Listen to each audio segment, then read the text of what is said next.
Hello again, everybody. Who here has seen the iconic Gap commercial with Cat's Eye? Show of hands. Who knows the dance? Just me? Okay. We'll work on that. We'll ask our next guest about it because we are going to be joined by Gap Inc.'s Chief Communications Officer and Chair and President of Gap Foundation, Mame Annan-Brown.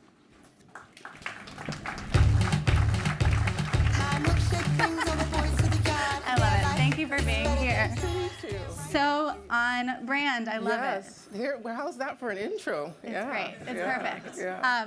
Thank you again for being here. You are fairly new to Gap Inc. You joined about 3 months ago from Contour Brands. Talk to us about what attracted you to this role, why you wanted to join this company. Yeah, so, well, first of all, Eleanor, thank you so much for having me. It's such an honor, and what an extraordinary group you have here this evening. So why Gap and sort of why now? I mean, I've always been attracted to companies that have really a connection with legacy and culture.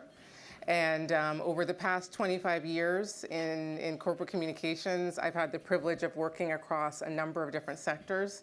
Financial services, started at JP Morgan for 10 years in the investment bank, moved to Washington and spent a good part of my career at the World Bank, really ending poverty by 2030. I mean, how relevant could that be?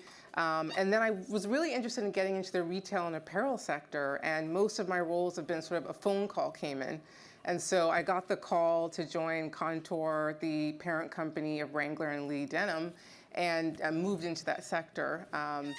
And then, Gap. And so why Gap? I mean, I think that the reason I joined Gap really comes from its origin story. And if you're not familiar with the Gap origin story, 1969, a small shop on Ocean Avenue named Generation Gap. The Fishers founded it. And after a while, they scratched out the name Generation and it became Gap.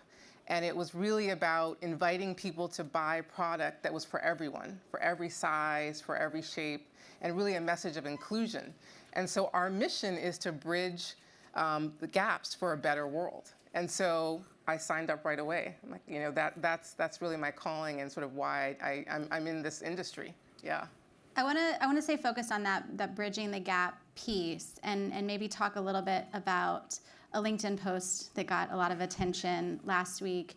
Your CEO posted about the need for open dialogue and having courageous conversations following the killing of Charlie Kirk. And this was at a time when a lot of employers were firing employees for commenting or maybe pulling them off air for jokes that they made or commentary that they made, but you all took a different approach.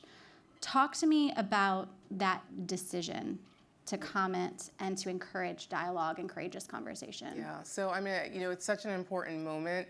Obviously, a lot of politically divisive language out there, but I think it really comes down to, if you're walking in our building at Gap Inc., it's really about our purpose, right? We talk a lot about our purpose. And if you think about what a gap is, right? A gap is the space between people, ideas, dialogue, right? And so when the moment happened, we decided sort of to, celebrate the idea that dialogue is important, right? And double down on that idea. It spoke to us, right, as a company.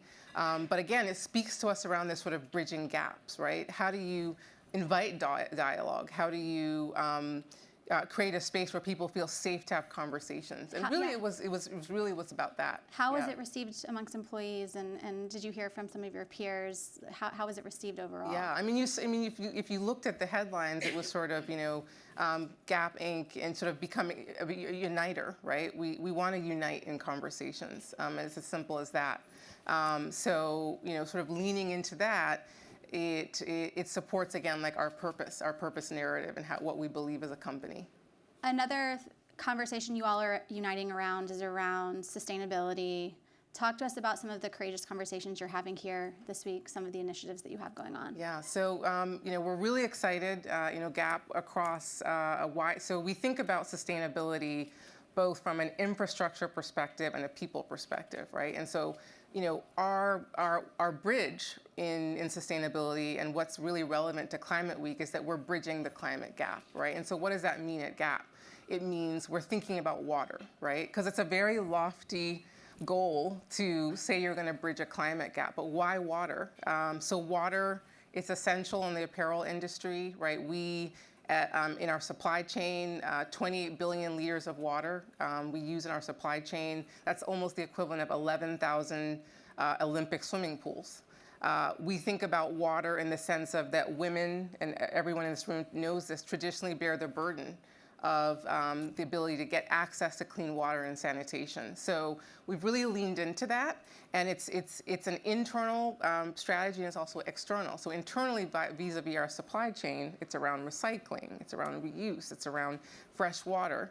But then externally, what's relevant to this week is that we think about partners, right? So we are partnering with some phenomenal organizations through our initiatives. We have a Women in Water collaborative, which focuses on, creating space for women to have lessen the burden on them in the water crisis.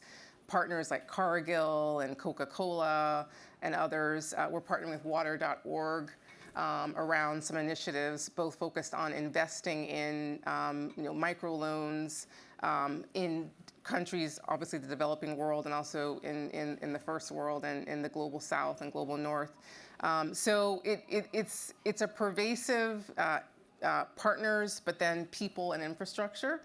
And we're really celebrating this week because we think that, Richard Dixon, our CEO, we were at an Ecolab dinner last night, and that's one of our partners, and he said, who can take offense to water, right, as a human right, right?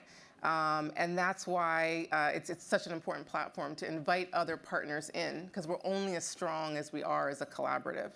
It's keeping on that theme of being a uniting force. We all united around the Cat's Eye ad. We have to talk about it. I have to talk about it. I can't. I'm not over it. What kind of behind the scenes intel can you tell us? How successful was the ad? How many people did you reach? Did it drive sales? What can you share? Yeah. So, the Cat's Eye phenomenon, it's like world domination, right? In the sense of it's a testament to our commitment to sort of storytelling and telling stories. And the denim category at Gap Inc. is part of our DNA, right? And so to partner with a group like Cat's Eye, which represents so much around inclusion and diversity, right? We all saw ourselves in that campaign. And, in looking at the campaign, obviously we had an incredible song, right? Khalees and Milkshake, but we wanted to invite people into the conversation, right? And that's what, cultural renaissance is with a brand, right? You invite people, you invite your consumers in to experience it with you. So that's why you see the sort of viral nature of it, right? You have sororities who are on TikTok filming. And so the stats are staggering. We really are in striking distance of the most successful campaign in Gap's history. So I'll give you the stats. We were the #1 search on TikTok for days after the campaign launched. 600 million views. At one point, after the 3 or 4 days into the campaign, we were hitting about 8 billion impressions. And the stat I absolutely love is that the unmute button was the highest searched the category on our website because everybody wanted to listen to the song. And so when you say, did it drive revenue?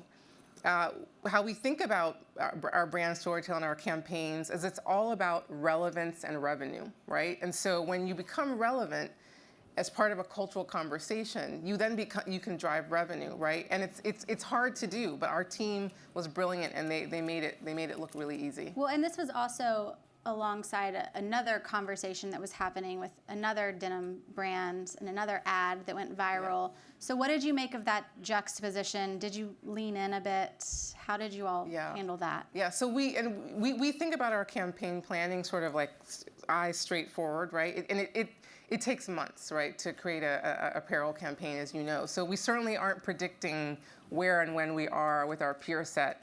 But timing is everything. And I think we thought about our campaign in an isolated moment. And, our team is brilliant. And we saw Cat's Eye sort of gaining the momentum over months as it was in the cultural conversation, and the stars aligned, and we sort of were able to ride that momentum. Moving on beyond just Gap, there are several brands under the Gap Inc. umbrella, and you all are kind of expanding in the accessories and beauty line, and you're launching that first with Old Navy, right? Yes. Talk to us about that decision. Are you hoping to reach different audiences? What is the strategy here? Why do we need more beauty, more accessories? Yes. So for those in the audience who are not familiar with our company, we are the largest specialty apparel company in the U.S. Number one. We have 80,000 employees around the world, 2,500 stores. So our scale is enormous and impactful. So we have Old Navy, Banana Republic, Athleta, and Gap. And Old Navy is focused on sort of for those of you who shop at Old Navy, fun and family values, right? And so and then we have Athleta, right? Sort of the performance wear, and then we have Banana Republic, which is celebrating, the world explorer and sort of that narrative. But the beauty and accessories expansion, after 2 years of a very successful play with our playbook in our strategic priorities, we're ready to sort of expand into what we call adjacent categories to apparel. And the neat and sort of important story about the beauty and accessories expansion is that our consumers are telling us, and we're telling us that this was a category that they wanted to see. And so it was insight-led. So very important to say that our beauty and accessories expansion was insight-led, and 70% of our Old Navy consumers, when engaged, said that they were interested to see more of us in the beauty space. So we are going to move, productively into the fall, 150 doors, where we will have sort of a shop-in-shop concept and also some beauty associates. And we will then move it along in 2026 with Gap. So in 2026, Gap will align there. And then we eventually will take that playbook to accessories and align that same model moving into 2026. But titans of the industry, if you all saw the announcement, 4 titans of the industry coming in, crowding in. We're incredibly excited about the momentum that we hope we're going to build with this new categories. So Yeah. keep an eye out for that. We have to leave it there. Thank Yes. you so much. So great to meet you and Thank see you. you. Yes. Yeah.